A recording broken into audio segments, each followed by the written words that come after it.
வணக்கம். அனைவரையும் ஆரோக்கியம் நிகழ்ச்சிக்கு வரவேற்கின்றோம். நம்ம எல்லோருக்குமே ஆரோக்கியமாகவும் நீண்ட ஆயுளோடும் சுக நலத்துடனும் வாழ வேண்டும் என்பதுதான் விருப்பமாக இருக்கின்றது. ஆனால் இன்றைய சூழலில் நமக்கு பல்வேறு ஆபத்துக்கள் காணப்படுகின்றன. அவற்றிலிருந்து நம்மை எப்படி பாதுகாத்துக் கொள்ள முடியும் என்ற கேள்விக்கு விடை காண்பதுதான் ஆரோக்கியம் நிகழ்ச்சி. இன்றைய ஆரோக்கியம் நிகழ்ச்சியில் நாங்கள் குடும்ப திட்டமிடல் குறித்து பேசப் போகின்றோம்.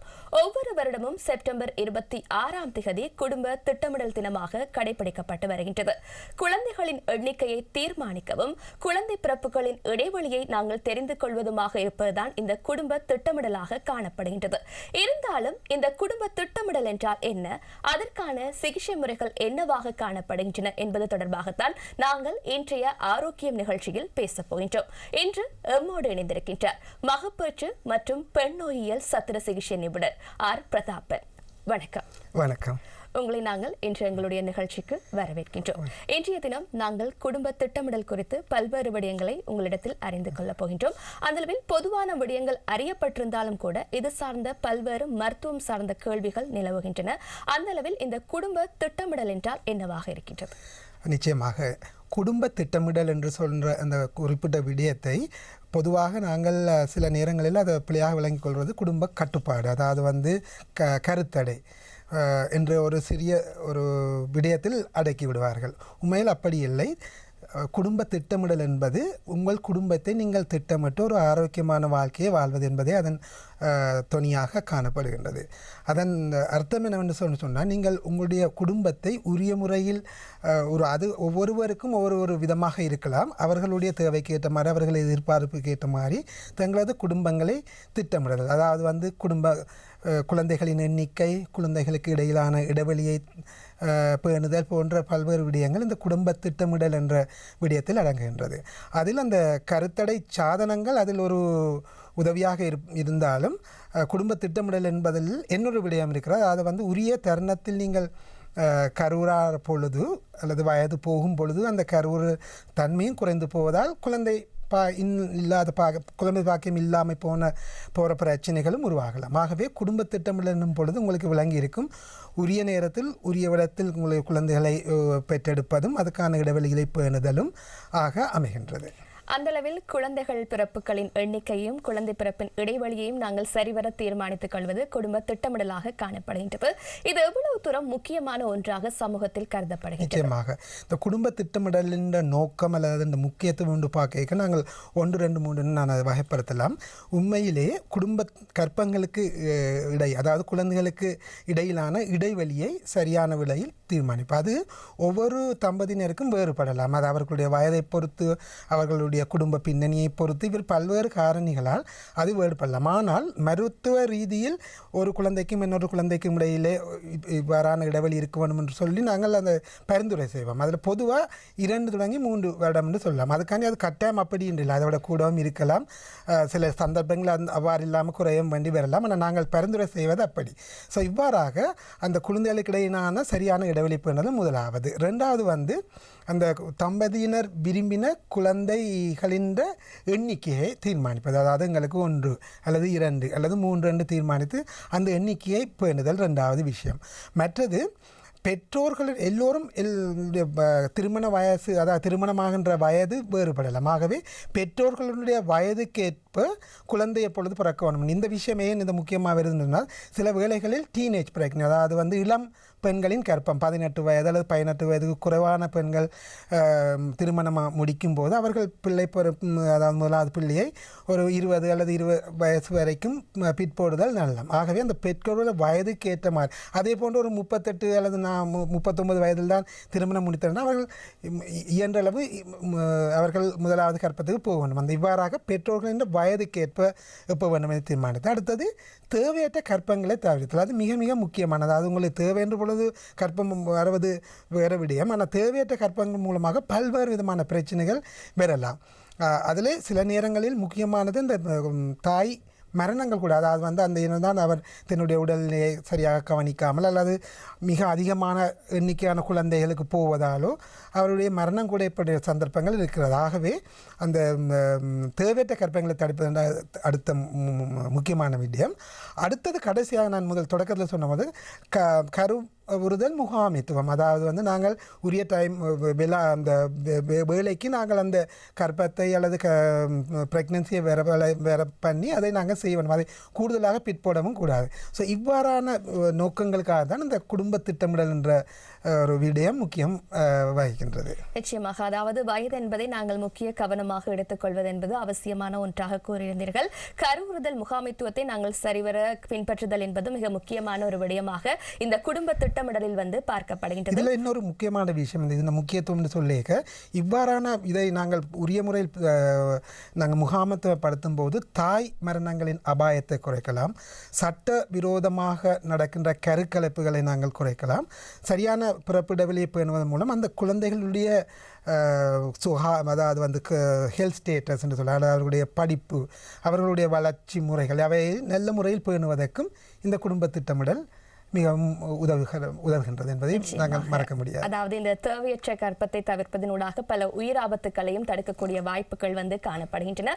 அதே நேரத்தில் நீங்கள் ஆரம்பத்தில் கூறியிருந்தீர்கள் இந்த குடும்ப திட்டமிடலில் கருத்தடை சாதனங்கள் முக்கிய பங்கு வகிப்பதாக, அது குறித்து விளக்கம். ஒரு சுருக்கமாக சொல்வதென்று சொன்னால், இந்த நாங்கள் குடும்ப திட்டமிடும் போது இந்த கருத்தடை சாதனங்கள் முக்கிய பங்கு வகிப்பதால் அது சம்பந்தமாக கொஞ்சம் கூடுதலாக பார்க்க வேண்டியிருக்கிறது. இந்த கருத்தடை சாதனம் என்று நாங்கள் சொல்லும் பொழுது சில முறைகள், அநேகமான முறைகள் தற்காலிகமானது, அதை டெம்பரரின்னு சொல்லுவோம். நாங்கள் பாவிக்கிற சந்தர்ப்பங்கள் அந்த காலத்தில் அது வேலை செய்யும். அதை நாங்கள் பாவிக்காமல் விட்டவுடன் அது வேலை செய்யாமல் விட்டு நோமலான அவர்கள் கருத்திருக்கக்கூடிய நிலைக்கு அவர்கள் போகிறார். அதுதான் தற்காலிக முறைகள்.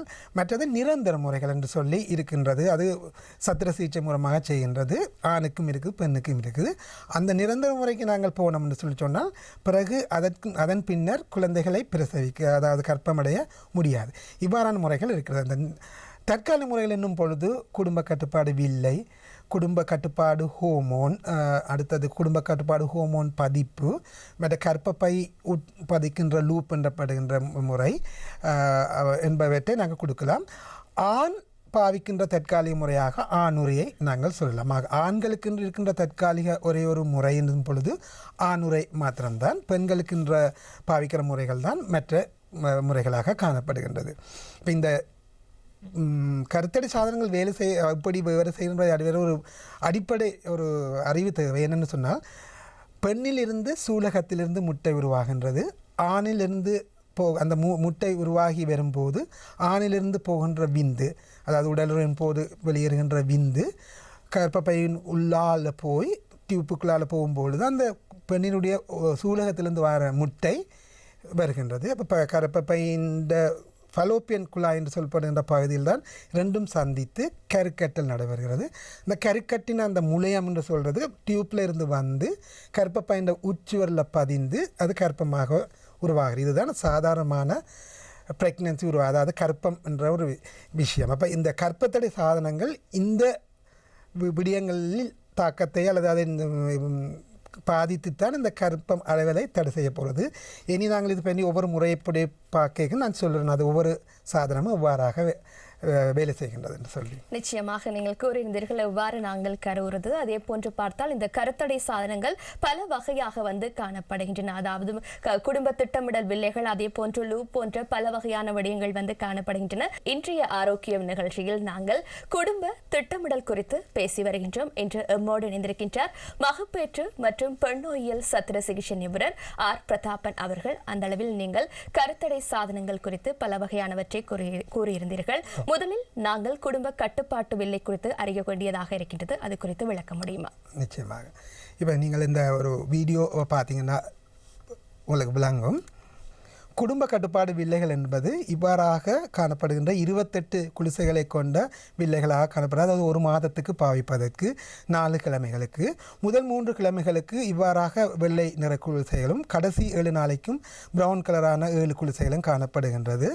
இவை எவ்வாறாக வேலை செய்யுது என்று சொல்லி நாங்கள் பார்த்தோம் என்று சொன்னால், இந்த ஹோமோன் வில்லைகள் சூலகம் எனப்படுகின்ற ஓவரி, அதிலிருந்து அந்த ஓவரியிலிருந்து சூலகத்திலிருந்து முட்டை உருவாகி வெளியேறுவதை தடுக்கிறது தான் அதனுடைய பிரதானமான தொழிற்பாடாக காணப்படுகிறது.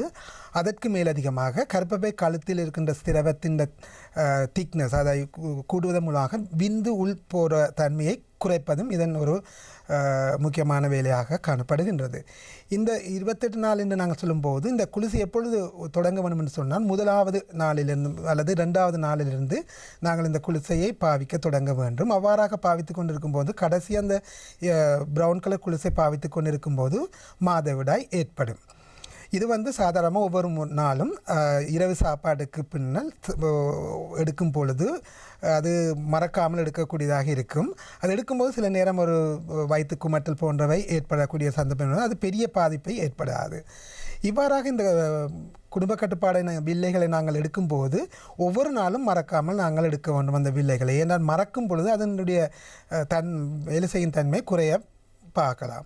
இது முதலாவதாக நாங்கள் இதை தொடங்கும் போது மாதவிடாய் ஏற்பட்ட முதலாவது நாளிலிருந்தே தொடங்க வேண்டும். அதற்கு அடுத்த வில்லைகள் பாவிக்கும் பொழுது அந்த பிரச்சனை வராது. ஏனென்றால் அந்த ப்ரௌன் கலர் குளிசை எடுக்கும் பொழுது மாதவிடாய் ஏற்படுகின்றபடிதால் பேக் டு பேக் என்று சொல்வார்களோ, இந்த குளிசை முடிந்தவுடன் அடுத்தது எடுக்க வேண்டும். இவ்வாறாக சரியாக பாவிக்கும் பொழுது இது 99%, அதாவது 99%க்கு மேல் நம்பகமானது. அதாவது நீங்கள் இதை பாவிக்கும் ஒழுங்காக என்று சொல்லி சொன்னால் நீங்கள் எந்த விதமான பயம் இல்லாமல் இருக்கலாம், கர்ப்பம் தரிப்பீர்கள் என்று பயம் இல்லாமல். அதே நேரம் இந்த குளிசையை நீங்கள் பாவிப்பதை நிறுத்தியவுடன் குழந்தை தரிக்கக்கூடிய, அதாவது ஃபர்டிலிட்டி, அதாவது குழந்தை பாக்கியம் எந்த விதத்திலும் பிற்போடப்படாது, உடனடியாகவே அது வரும். சாதாரணமாக இந்த விஷயத்தை முக்கியமாக நீங்கள் கவனிக்க வேணும்.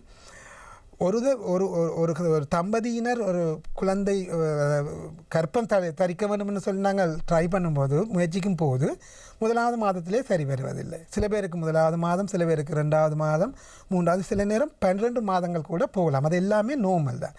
ஆகவே அதை விட்டு நீங்கள் டென்ஷன் அடையக்கூடாது. அதே மாதிரி இந்த குளிசை நாங்கள் பாவித்து நின்றான பிறகும் அது முதலாவது மாதமாக இருக்கலாம்.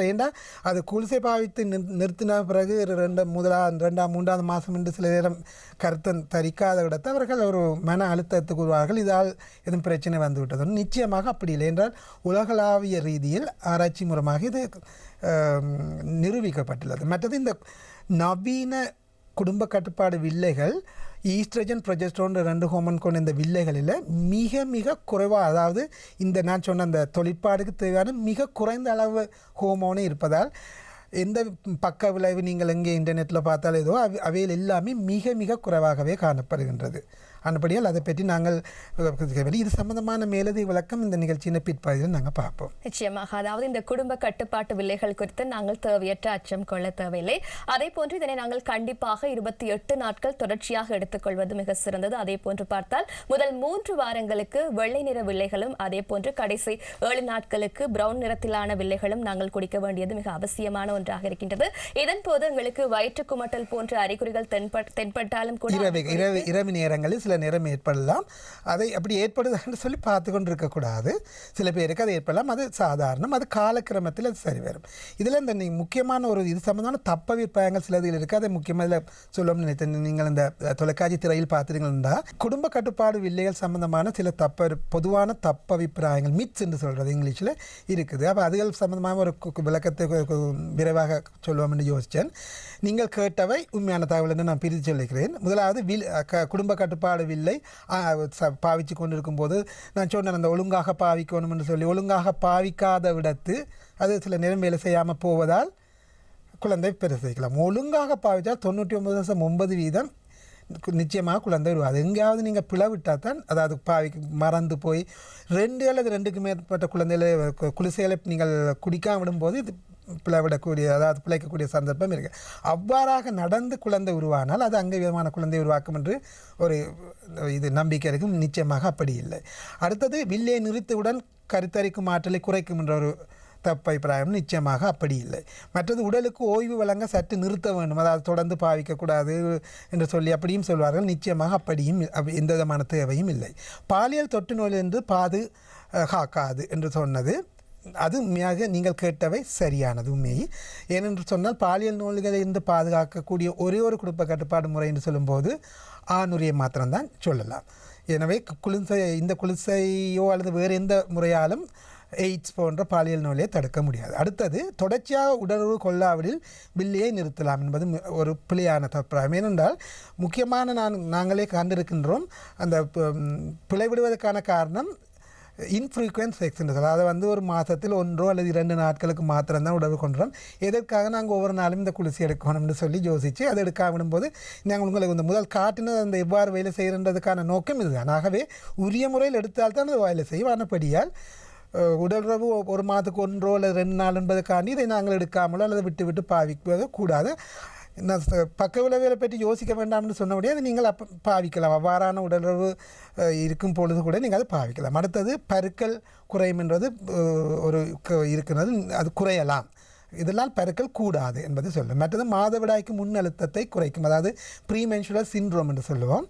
நிச்சயமாக அதுக்கும் இது உதவும். அதாவது அந்த மாதவிடாய் வர முன்னல் கொஞ்சம் கோபப்படுதல், சில நோக்கள் வருதல் அல்லது அவ்வாறு மன அழுத்தங்கள் வர போன்ற சில பிரச்சனைகள் சில பெண்களுக்கு காணப்படுது. அதை ப்ரீமென்சுரல் சிண்ட்ரோம் என்று சொல்லுவோம். அந்த வாரான பிரச்சனைகள் குறைவதற்கான சந்தர்ப்பமும் இதெல்லாம் இருக்குது. இதை விட இந்த பிள்ளைகள் பாதிக்கும் போது இந்த குடும்ப கட்டுப்பாடு அந்த சூலகத்தில் கட்டியில் ஏற்படுற தன்மையும் கொஞ்சம் குறை என்று சொல்லி காணப்பட்டிருக்கு. அந்த அளவில் இந்த குடும்ப கட்டுப்பாட்டு விலையை நாங்கள் எடுத்துக்கொள்வதின் ஊடாக பல பாரதூரமான பிரச்சனைகள் ஏற்படாது என்கின்றவாறு சரிவர நீங்கள் கோரியிருந்தீர்கள். அதாவது நாங்கள் 28 நாட்கள் இதனை எடுத்துக்கொள்வதின் ஊடாக கருத்தரிப்பு நிகழக்கூடிய வாய்ப்புகள் இல்லை. அதை தாண்டி நாங்கள் கருத்தரிப்பு ஏற்பட்டாலும் அங்கவீனமான குழந்தை பிறப்பதற்கான வாய்ப்பு இல்லை என்பதாக கூறியிருந்தீர்கள். அதே போன்று மாதவிடாய்க்கு முன்னராக ஏற்படக்கூடிய மன அழுத்தத்திலிருந்து விடுபடுவதற்கான ஒரு வாய்ப்பாகவும் இந்த வில்லை காணப்படுவதாக கூறியிருந்தார்கள். இந்த 28 நாட்களில் நாங்கள் அதிகபட்சமாக இந்த மருந்து எடுத்துக்கொள்கின்றோம், அதனூடாக ஓய்வு என்பது எங்களுக்கு தேவையா என்கின்ற ஒரு கேள்வியும் அதில் காணப்பட்டது. நிச்சயமாக அது தேவைப்படாத ஒன்றாகவே இருக்கின்றது. 28 நாட்களும் நாங்கள் இந்த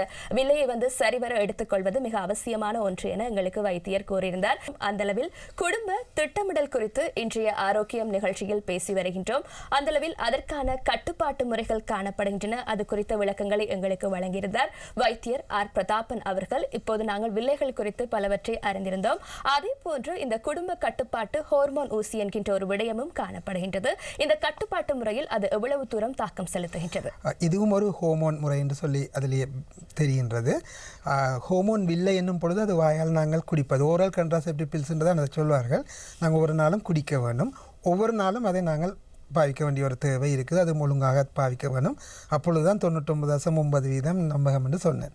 இன்ஜெக்ஷன் என்னும் பொழுது அவ்வாறாக இல்லை. நாங்கள் தான் போய் போட வேண்டிய இன்ஜெக்ஷன். ஆனால் இந்த ஊசி 3 மாதத்துக்கு ஒரு தான் சாதாரணமாக போடுறது. இது உரிய முறையில் உரிய நேரத்தில் நீங்கள் போடும்போது 99% மேல் அது நம்பகமானது. இது பொதுவாகவே நாங்கள் பரிந்துரைக்கிறது, அதை ரெக்கமெண்ட் பண்ணுறது மாதவிடாய் ஏற்பட்ட முதல் 7 நாளுக்குள்ளே ஊசி, அதான் முதல் தடவையாக நீங்கள் தொடங்கும் போது மாதவிடாய் ஏற்பட்ட முதல் 7 நாளைக்குள்ளேயே சென்று போட வேண்டும்.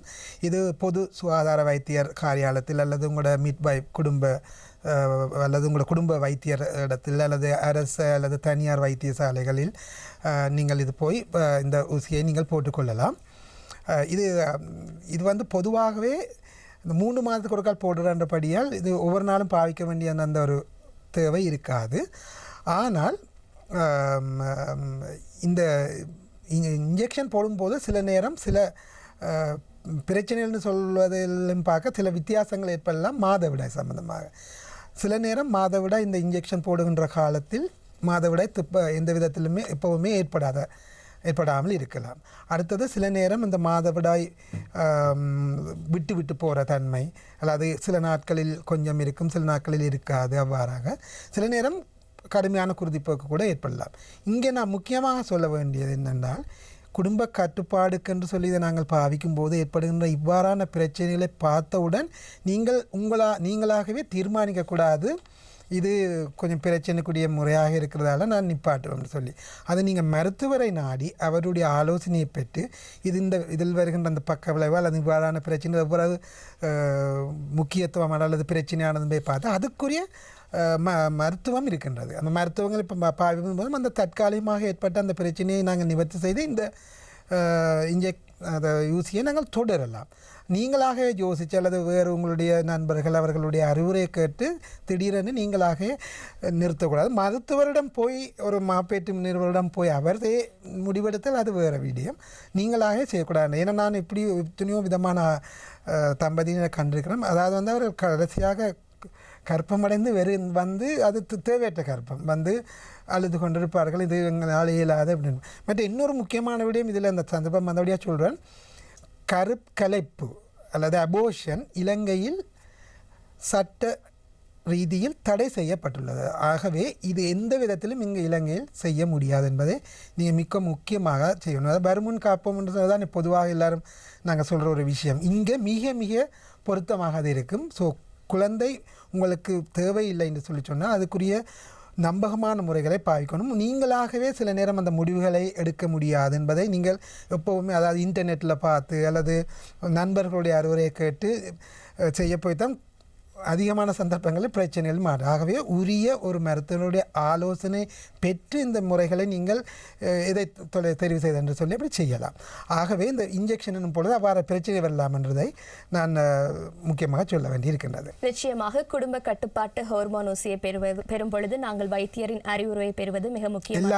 எல்லா முறைகள் சம்பந்தமாகவும் நாங்களாகவே தீர்மானிக்காமல் மருத்துவருடைய அறிவுரை, அதாவது இந்த குறிப்பிட்ட ஒரு விடயத்தை சில நேரம் சிம்பிளாக, அதாவது பெருசாக எண்ணாமல் அவர்கள் பாய்வித்து அது ஒழுங்காக பாய்வித்து அது சில நேரம் அது பிரச்சனை வருவதில்லை. ஆனால் நண்பர்கள் மற்றவர்களுடைய அறிவுரைகள் மற்ற ஒரு கதைகளை கேட்டு அதில் சில நேரம் பிழை விட்டு அவருக்கு வேண்டிய அந்த விளைவை பெறாமல் பிரச்சனைகளும் மாட்டுப்படுற தன்மை இருக்கின்றது. அதால் தான் சொல்கிறேன், அந்த அறிவுரை எடுக்க வேணும். நிச்சயமாக அதை பெற்றுக்கொள்வதனூடாக நாங்கள் பயனை பெற முடியும். இன்னொரு விடயமாக காணப்படுகின்றது, ஹார்மோன் உற்பத்திப்பாக காணப்படுகின்றது இந்த குடும்ப கட்டுப்பாட்டு முறை.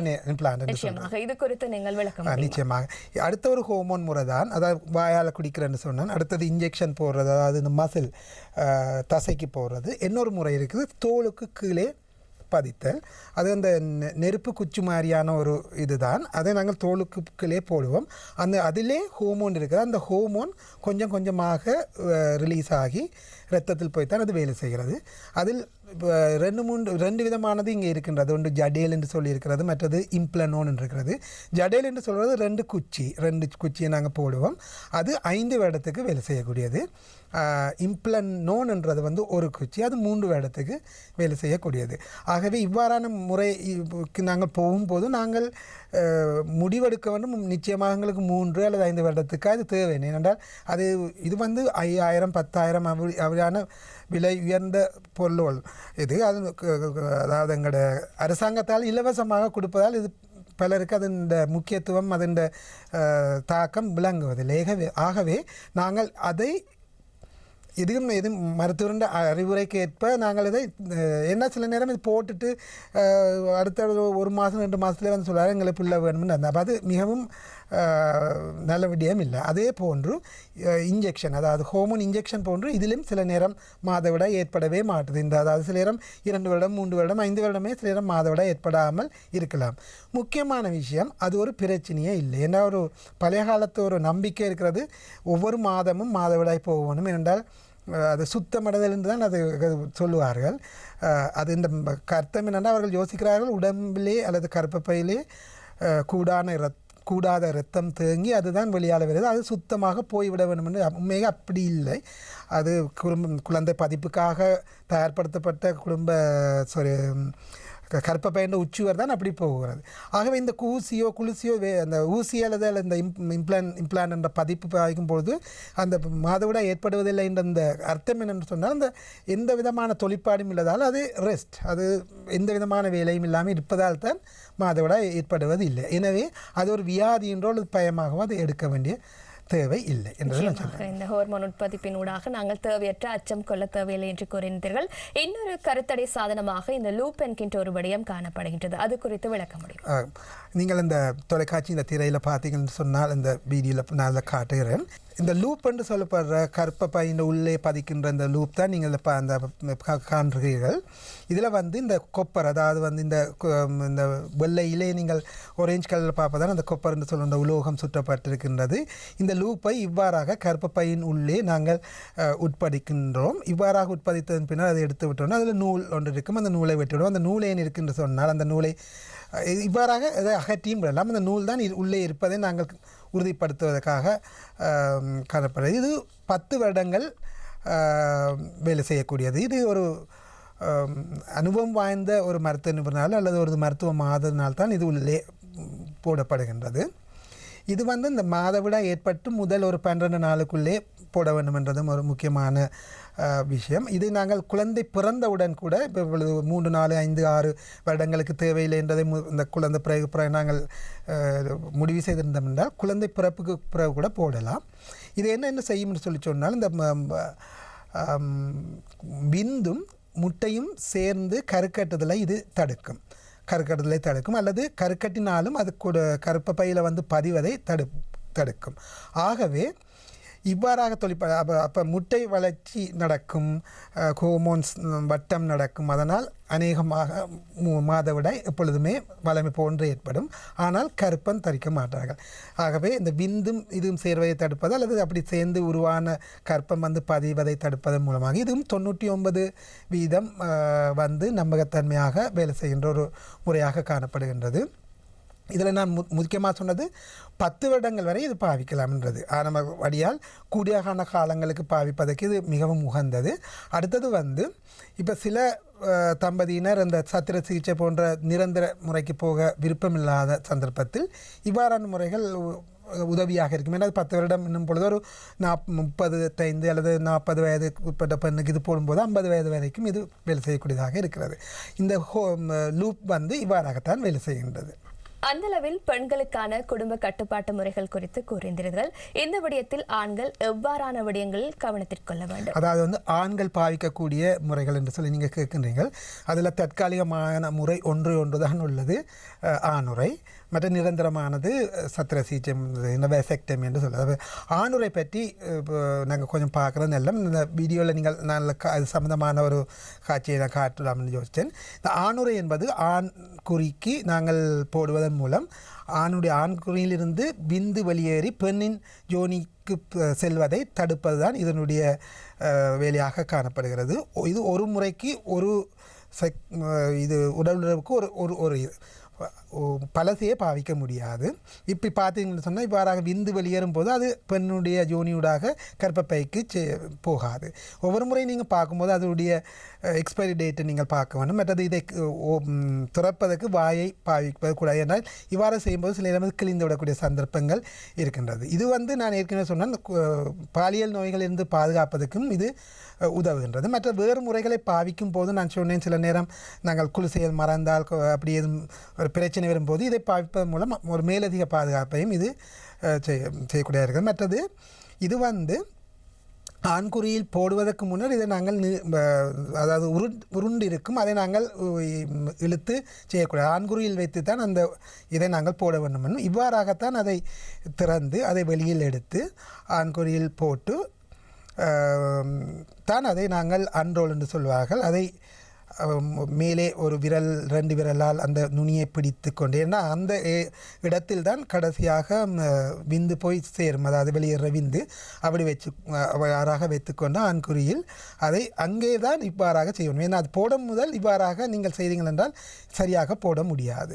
இவ்வாறாக இருக்கும் பொழுது பெண்ணுடைய உறுப்பிலே உடல் செய்தால் பிறகு இவ்வாறாக வெளியால் எடுக்க வேண்டும், அதாவது கையால் பிடித்தபடி. ஏனென்றால் அதில் இருக்கின்ற விந்து லீக் ஆகாத மாதிரி வெளியால் எடுத்த பின்பு தான் இதை நாங்கள் மிக கவனமாக இவ்வாறாக கலட்ட வேண்டும். இதை சரியான முறையில் பாவித்தால் இது மிகவும் 97% இருக்கிறார். ஆனால் இது நீங்கள் ஒவ்வொருவரும் பாவிக்கும் பொழுது பலவிதமான பிழைகளை விடலாம் என்ற படியால் இது அநேகமாக 80% என்று தான் சொல்ல வேண்டும். என்றால் இது சிலரிடம் கிழிவதாலோ அல்லது சரியான முறையில் போடுவதாலோ போடாதனாலோ இது பெறலாம். அடுத்தது, இந்த ஆணுரையை பாவிக்கும் போது எப்பவுமே உடலுறவு, அதாவது பெண்ணினுடைய உறுப்பினுள்ளே ஜோனியினுள்ளே ஆண் குறியை போடுவதற்கு முதல் சந்தர்ப்பத்திலே இது போட வேண்டும். சில பேர் விந்து வெளியேறுவதற்கு முன்னர் போடலாம் என்று சொல்லி சில தப்பு அபிப்பிராயம் இருக்கின்றது. அதாவது உடலுறவில் ஏற்பட்டு கொண்டிருக்கும் போது விந்து வெளியேறுவதற்கு சற்று முன்னர் அந்த கொண்டத்தை போட்டால் சரி என்று சொல்லி அவர்கள் வந்து சொல்லுவாங்க, நான் சரியாக தான் பாய்ச்சினா நான் கற்பமிழந்து சொல்லுவார். உண்மையாக அது பிள்ளையான முறை. ஆகவே தான் நான் சொல்லுகிறேன், உடல் உறவில் பெண் உறுப்பில் ஆண்குறியை உள் செலுத்துவதற்கு முதலாவது சந்தர்ப்பத்திலே இது போட வேண்டும் என்பது முக்கியமான விடயம். குடும்ப கட்டுப்பாட்டு முறையில் ஆண்களுக்கான பாதுகாப்பு முறை குறித்து நீங்கள் விளக்கியிருந்தீர்கள். இன்றைய ஆரோக்கியம் நிகழ்ச்சியில் நாங்கள் குடும்ப திட்டமிடல் குறித்து பேசி வருகின்றோம். அதற்கான பாதுகாப்பு முறைகள் என்னவாக இருக்கின்றன, எவ்வாறான சிகிச்சை முறைகளை நாங்கள் எடுத்துக்கொள்வது போன்ற பல கேள்விகளுக்கு வைத்தியர் எங்களுக்கு விடையளித்துக் கொண்டிருக்கின்றார். இன்றைய ஆரோக்கியம் நிகழ்ச்சியில் நாங்கள் குடும்ப திட்டமிடல் குறித்து பேசி வருகின்றோம். எம்மோடு இணைந்திருக்கின்றார் மகப்பேற்று மற்றும் பெண்ணோயியல் சத்திர சிகிச்சை நிபுணர் ஆர் பிரதாபன் அவர்கள். நீங்கள் கூறியிருந்தீர்கள், ஆண்கள் எவ்வாறான பாதுகாப்பு முறைகளை கையாள்வது மிக சிறந்த ஒன்றாக இருக்கும். அதே போன்று பெண்களுக்கான நிரந்தர குடும்ப கட்டுப்பாட்டு முறை குறித்து விளக்க முடியுமா? நிச்சயமாக. நிரந்தர கட்டுப்பாடு முறை என்று சொல்லும் பொழுது அந்த முறை நாங்கள் செய்தான் பிறகு அது ஒரு சத்திர சிகிச்சையாக இருக்கின்றது. அது செய்ததன் பின்னர் கருத்தரிப்பது என்பது முடியாத விஷயம். அதை சொல்வதற்கு முன்னே நான் இன்னொரு சின்ன விடயத்தையும் சொல்லி போகலாம்னு இருக்கிறேன். இந்த சத்திர சிகிச்சை செய்தான் பிறகு திருப்பி கர்ப்பம் தரிக்க வேண்டும் என்று சொல்லி ஏதாவது ஒரு சந்தர்ப்பத்தில் ஒரு தேவை ஏற்படும் பொழுது அதை சரி செய்து திருப்பி கருத்தரிப்பது என்பதும் மிகவும் பழைய காலத்து முறையாக இருக்கின்றது. ஆனால் அது சாத்தியம் மிகவும் குறைவு, அதில் பிரச்சனைகள் முறை. ஆகவே இந்த நவீன மருத்துவத்துறையில் இப்பொழுது IVF போன்ற முறைகளுக்கு போய்த்தான் குழந்தை தரிப்பை ஏற்படுத்த வேண்டும் என்பதை நீங்கள் தெரிந்திருக்க வேண்டும். அது மிகவும் செலவு கூடிய ஒரு முறை என்பதையும் தெரியும். ஆகவே இந்த நிரந்தர முறைக்கு நீங்கள் போகும் முன்னர் நீங்கள் இருவரும், கணவனும் மனைவியும், மிகவும் ஒரு உறுதியான ஒரு முடிவு எடுக்க வேண்டும். எங்களுக்கு இதுக்கு மேல் குழந்தைகள் தேவையில்லை, மற்ற முறைகளுக்கும் எங்களுக்கு விருப்பமில்லை என்று சொல்லி. இப்பொழுது பார்ப்போம் இந்த சத்திர சிகிச்சை எவ்வாறாகின்ற என்ன விஜயம் என்று சொல்லி. இங்கே பார்த்தீங்கன்னு சொன்னால், நான் ஏற்கனவே சொன்ன விஷயம்தான், சூலகத்திலிருந்து முட்டை உருவாகி ஃபலோப்பியன் டியூப்பு ஊடாக வந்து விந்தை சந்திக்கிறேன்னு சொன்னேன். ஆகவே இந்த ஃபலோப்பியன் டியூப்பை இவ்வாறாக எடுத்து அதை கட்டி அதை நாங்கள் தடை செய்வதன் மூலம் விந்தும் முட்டையும் சந்திப்பதை நாங்கள் தடை செய்கிறோம். இந்த விந்து முட்டையும் சந்திக்காத இடத்து கர்ப்பம் உருவாக முடியாது. ஆகவே இது ஒரு முக்கியமான நிரந்தர முறையாக காணப்படுகிறது. இதில் கணவனும் மனைவியும் சேர்ந்து கதைத்து இந்த முடிவை எடுக்க வேண்டும். அதுக்குன்ற ஒரு ஃபோம் இருக்குது, H1198 சொல்லி, அதில் இதுக்குரிய விளக்கங்கள் இருக்கும். அதை நாங்கள் இருவருமே கையொப்பம் இட வேண்டும். இந்த முறைக்கென்று சொல்லி நாங்கள் செய்யும் போதும் மற்ற முறைகள் போன்றாலும் இது இன்னும் கொஞ்சம் நான் ஏன் நிரந்தரம் என்றபடியாக நாங்கள் அது சம்பந்தமான ஒரு நாங்கள் கதைத்து பேசி தான் இந்த முடிவை எடுப்போம். இதை நாங்கள் ஆங்கிலத்தில் ligation of and resection of டியூப்னு சொல்லுவோம். அதை LRT என்று சொல்லுவாங்க. அதுதான் அந்த நிரந்தர கருத்தடை பெண்ணுடைய முறையாக காணப்படுகின்றது. நிச்சயமாக பெண்களை போன்று ஆண்களுக்கு எவ்வாறான குடும்ப கட்டுப்பாட்டு நிரந்தர முறை காணப்படுகின்றது? ஆண்களுக்கு என்று சொல்லி இது மிகவும் பொதுவாக காணப்படுகிறது. எங்கள் சமூகத்தில் ஆண்கள் இதுக்காக செல்கின்ற சந்தர்ப்பம் மிக மிக குறைவாகவே காணப்படுகிறது. உண்மையில் சொல்லப்போனால் அந்த பெண்களுக்குரிய LRT என்ற சத்திர சிகிச்சையும் பார்க்க ஆண்களுக்கு என்று நான் சொல்ல அந்த பெசெக்டமி என்று சொல்கிற அந்த முறை வந்து மிகவும் இலகுவானது உண்மையிலே. ஆகவே இது எந்த விதமான பிரச்சனையும் இல்லாமல் செய்யக்கூடியது. ஆனால் ஆண்கள் இதுக்கு போகிற தன்மை பொதுவாகவே எங்கள் சமூகத்தில் குறைவாக காணப்படுகிறது. இங்கே விதையிலிருந்து விந்து உருவாகி ஒரு குழாயின் வேஸ் டிஃபரன்ஸ் சொல்கிற அந்த குழாயின் ஊடாகத்தான் ஆண்குறிக்கு வந்து அது வெளியேறுகின்றது. இதில் அந்த பேஸ் டிஃப்ரென்ஸ் என்ற அந்த குழாயை நாங்கள் தடை செய்வதன், அதாவது நூலை போட்டு கட்டி அதை தடை செய்வதன் மூலம் விந்து பெண்ணுக்குள் போவதை தடுப்பதன் மூலமாக இந்த முறை நிரந்தரமான ஒரு முறையாக காணப்படுகிறது. நிச்சயமாக, அதாவது குடும்ப கட்டுப்பாட்டு முறைகள் அதே போன்று நிரந்தர முறைகள் குறித்தும் நீங்கள் கூறியிருந்தீர்கள். இதனூடாக உடலில் வேறு நோய்கள் ஏற்படக்கூடிய வாய்ப்புகள் காணப்படுகின்றன? நிச்சயமாக இல்லை. இது சம்பந்தமாகவும் பல்வேறு விதமான தப்பபிப்பிராயங்கள் காணப்படுகின்றது. பொதுவாகவே இந்த பெண்ணினுடைய நிரந்தர LRT என்று சொல்கிற இது வந்து நாங்கள் படத்திலும் பார்த்திருப்பீர்கள். அந்த பலோப்பியன் குழாயை நாங்கள் தடை செய்வது மாத்திரம்தான் இது செய்கிறோம். ஹோமோனை எந்த விதத்திலும் அது பாய்க்காது. உங்களுடைய சூலகத்திலிருந்து ஹோமோன்கள் அதே மாதிரி உருவாகும். அதன் மாறியாக உருவதால் கற்பப்பை என்ற சுவரும் அந்த கற்பத்துக்கு என்று தயார்படுத்தல் வரும். ஆகவே உங்களுடைய மாதவிடாய் சக்கரம் எப்படியுமே இந்த சத்திர சிகிச்சை பின்னர் நோமலாகவே ஏற்படும். முக்கியமான விடயம் என்னென்று சொன்னால், இவ்வாறாக செய்யாத விடத்திலும் சில நேரங்கள் உங்கள் மாதவிடாயில் பிரச்சனைகள் வரும் தானே. அவ்வாறான பிரச்சனைகள் வரும்போது இவ்வாறான சத்திர சிகிச்சை செய்தவர்பன் சில நேரம் யோசிப்பார்கள், அல்லது வேறு ஒரு அறிவுரை மூலமாக யோசிப்பார்கள், இந்த ஆப்ரேஷன் பிறகுதான் இப்படி நடக்குது, ஆகவே இதுதான் இதே காரணம் என்று தப்ப அபிப்பிராயங்கள். நிச்சயமாக அவ்வாறு இல்லை. உடம்பை கூடுதல் குறைதல் போன்ற பல்வேறு விதமான தப்பிராயங்கள் இந்த சத்திர சிகிச்சை, அதாவது எல்லாட்டின்னு சொல்ல சம்மந்தமாக இருக்கிறது. நிச்சயமாக அவ்வாறாக எதுவுமே இல்லை. நிச்சயமாக அந்த வகையில் இன்னொரு விடயம், பொதுவாகவே இன்றைய காலகட்டத்தில் உடற்பருமன் என்பது பெரிய ஒரு பிரச்சனையாக மாறியிருக்கின்றது. இந்த குடும்ப கட்டுப்பாட்டு முறையில் உடற்பருமன் என்பது எவ்வாறான தாக்கம் செலுத்துகிறது? நிச்சயமாக இது முக்கியமான விடயம். குடும்ப கட்டுப்பாடு வில்லை அல்லது குடும்ப கட்டுப்பாடு கதைத்தவுடனே இளம் பெண்கள் முதலாவதாக கேட்கும் கேள்வி, இதில் உடற்பருமன் கூடுமா, வெயிட் கெயின் இருக்குமா, நான் பருமன் ஆவனா என்று சொல்லித்தான் கேட்பாங்க. இது முக்கியமாக நீங்கள் கவனிக்க வேண்டியது நிச்சயமாக இல்லை. எந்த ஒரு விதத்திலும் பருமன் கூடும், பெரிய விதத்தில் பருமன் கூடும் என்றது எந்த ஒரு முறையிலுமே பெரிதாக இல்லை. ஒவ்வொன்றாக பார்ப்போம். குடும்ப கட்டுப்பாடு வில்லை எடுத்தோம் என்றால் அதில் உடற்பருமன் கூடும் என்று சொல்லி எந்த விதத்திலும் ஆராய்ச்சியில் நிரூபிக்கப்படவில்லை. அதில் ஈஸ்ட்ரஜன் ப்ரொஜெஸ்டரோன் என்ற 2 ஹோமோன் நான் ஏற்கனவே சொன்ன மாதிரி மிக குறைந்த அளவில் அதனுடைய வேலையை செய்வதற்கு தேவையான அளவு மாத்திரம்தான் இருக்கிறது. என்ன விதமான பக்களவுக்கும் ஏற்படாத அளவு மிகவும் குறைப்பதற்காக அவ்வாறாக செய்திருக்கிறார்கள் ஆராய்ச்சி மூலமாக. பழைய காலத்துக்கு வில்லையிலும் பார்க்கும்போது இப்பொழுது இருக்கின்ற வில்லையினுடைய ஹோமோன் அளவு மிகவும் குறைவு. உடற்பருமன் எப்படியுமே அது ஏற்படுத்தாது. அந்த 2 ஹோமோனாலையும் எந்த விதத்திலும் உடற்பருமன் ஏற்படுது எந்த விதத்திலும் சொல்லவில்லை. ஆகவே இது சம்பந்தமாக நீங்கள் எந்த விதமான பயமும் கொள்ள தேவையில்லை. சில நவீன, அதாவது நீங்கள் ப்ரைவேட்டில் வாங்கக்கூடிய குடும்ப கட்டுப்பாடு வில்லைகள் இல்லை. இந்த ஈஸ்ட்ரஜன் ஹோமோனும் போது எந்த ஒரு வில்லி எடுத்தாலும் ஒன்று தான், ஒரே விதமான ஈஸ்ட்ரஜன் தான் இருக்குது.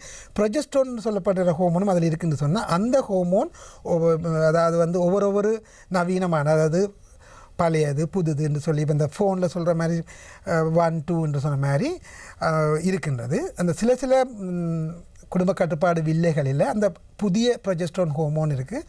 அதில் சில அதாவது இருக்கின்ற இந்த சிறிய பக்க விளைவு என்று சொல்கிற அந்த சிறியதே மிகவும் குறைத்திருக்கின்றது சொல்வார்கள்.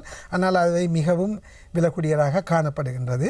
இது எல்லாமே நீங்கள் உங்கள் வைத்தியரோடு கதைத்து அதை நீங்கள் முடிவு செய்யலாம். எதுக்கு போகிறேன்னு முடிவு குடும்ப கட்டுப்பாடு வில்லையால் பருமன் கூடாது. அடுத்தது இன்ஜெக்ஷன், டிப்போ ப்ரைவரா இன்ஜெக்ஷனால் கூடுமான்னு சொல்லி சொன்னால் நிச்சயமாக ஹோமோனுடைய தாக்கத்தால் உடம்பின் பருமன் கூடாது. ஆனால் அதில் சின்னோட விஷயம் இருக்குது. 2 வருடம் அல்லது 3 வருடத்துக்கு மேல் பாய்க்கும்போது ஒரு வீதம் அப்படி சில நேரம் உடற்பருமன் கூடலாம்னு சொல்லி ஒரு விஷயம் இருக்குது. காரணம் என்னென்னு சொன்னால் அந்த ஹோமோன் உடற்பருமனை படி ஒன்று கூட்டுதுன்னு சொன்னால் பசிக்கிற தன்மை சில நேரம் மாறுபட்டு அல்லது கூடினால அதாவது சாப்பாடு தேவையான ஒரு ஃபீலிங் வந்ததால் கொஞ்சம் சாப்பாடு கூடி அவ்வாறாகத்தான் மேற்மொழிய வேறொரு எஃபெக்ட் என்று சொல்லி இல்லை. ஆனால் அது ஒரு 2 வருடத்துக்கு 1 வீதம் 2 வீதம் தான் கூடும் என்று சொல்கிறேன். இன்னொரு முக்கியமான விடயம், இந்த உடற்பருமன் இப்போ குளிசையோ அல்லது இந்த இன்ஜெக்ஷனை பாவித்தான் பிறகு கூடும் பொழுது இதனால் வருவதில்லை என்றாலும் சில அநேகமான பெண்கள் சொல்கிற இல்லை, நான் பாவிக்க தொடங்கின பிறகு கொஞ்சம் 2 3 கிலோ கூடியிருக்கின்ற நிச்சயமாக 100க்கு 100 வீதம் அந்த குளிசையால் இல்லை. அவருடைய சில உடற்பயிற்சி வீதம் அல்லது அவர்களுடைய இதில் குறைவாக இருக்கலாம், சில இடம் சாப்பிட்ற விதம் மாறுதாக இருக்கலாம். இவ்வாறு பல்வேறு பிற காரணிகளெல்லாம் இவ்வாறாக ஏற்படுது. ஹோமோன் உற்பத்திப்பாலும் எந்த விதமான பிரச்சனையும் இல்லை, நிச்சயமாக லூப்பாலும் இல்லை. அதாவது உடற்பருமன் கூடுதல். பொதுவாகவே உடற்பருமன் கூடுதல் என்பதை பற்றி பெரிதாக நாங்கள் பயப்பட தேவையில்லை. இந்த முறையில் அதேபோன்று அவசர குடும்ப கட்டுப்பாட்டு முறை குறித்து விளக்க முடியும்? நிச்சயமாக இந்த குடும்ப கட்டுப்பாடு என்ற முறையில் கதைக்கும் போது இது ஒரு முக்கியமானது. ப்ரோஸ்டினோ 2 என்று சொல்லி ஒரு குளிசை இருக்கின்றது. அதாவது இது அவசரமான சந்தர்ப்பம். சில நேரம் அது ஒரு கற்பழிப்பாக கூட இருக்கலாம், சில நேரம் திருமணமாகாத ஆணும் பெண்ணின் சேர்ந்திருந்த தன்மையாக இருக்கலாம், அல்லது திருமணம் முடித்தவர்களும் எந்த முறையும் பாவிக்காத இடத்து தற்செயலாக இது நடந்துவிட்டது என்றும் பொழுது ஒரு அவசரமான சந்தர்ப்பத்தில் பாவிப்பதற்காகத்தான் இது இருக்கின்றது. முக்கியமாக இதில் நான் சொல்ல வேண்டியது, இது ஒரு ரெகுலர் யூஸுக்கு பாவிக்கக்கூடாது. அதாவது ஒவ்வொரு நாங்கள் எப்பாவது நாங்கள் உடற்பு செய்யும் போது இதையே பாவித்துக் கொள்வோம் என்று நாங்கள் அந்த ரெகுலராக பாவிப்பது மிகவும் அதாவது நாங்கள் பரிந்துரைக்க மாட்டோம் என்பதை முக்கியமாக நீங்கள் கவனித்துக்கொள்ளும். இவ்வாறான இதை பாவிக்க வலிக்கிற தம்பதி என்னும் போது நாங்கள் ஒரு மாதத்தில் ஒரு கால 2 மாதத்துக்கு ஒரு தான் தேவை வருகிறது. ஏன் நாங்கள் இந்த குளிசையை பாவிப்பான் அல்லது இன்ஜெக்ஷனை போடுவான், லூப்பை போடுவான், இதை பாவிப்போம் என்று சொல்லி பாவிப்பார்கள்.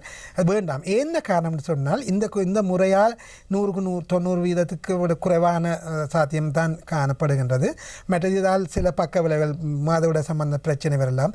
சில நேரம் இது அவசரமாக பாய்கின்ற முறை என்றபடியால் கர்ப்பப்பையின் குழாய் ஃபலோப்பியன் எக்டோபிக் பிரெக்னன்சி அது கூட ஏற்படலாம். அது மிகவும் ஒரு ஆபத்தான சந்தர்ப்பம். ஆகவே இது மிகவும் நல்ல ஒரு முறை இல்லை. ஆனால் அவசரத்துக்கு இது ஒரு மிகவும் முக்கியமான ஒரு முறையாக காணப்படுகிறது.